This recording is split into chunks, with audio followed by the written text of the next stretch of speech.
In a team, you can create new conversations or contribute to existing ones.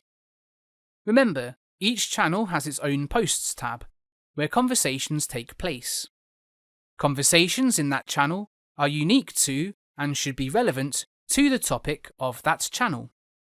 To take part in an existing conversation in a team, select the channel in which the conversation is taking place and find the thread in the canvas of the Posts tab. You can view the previous replies to the original post by clicking the link underneath the post that tells you how many replies the post has had and who has replied to it. To add your own reply, click the Reply button. This will open a text field for you to add your reply, and you can also use the buttons underneath the field to make your reply stand out or add an attachment.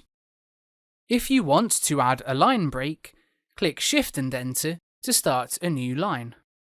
When you've finished your reply, either press Enter or click Send to add your response to the conversation thread.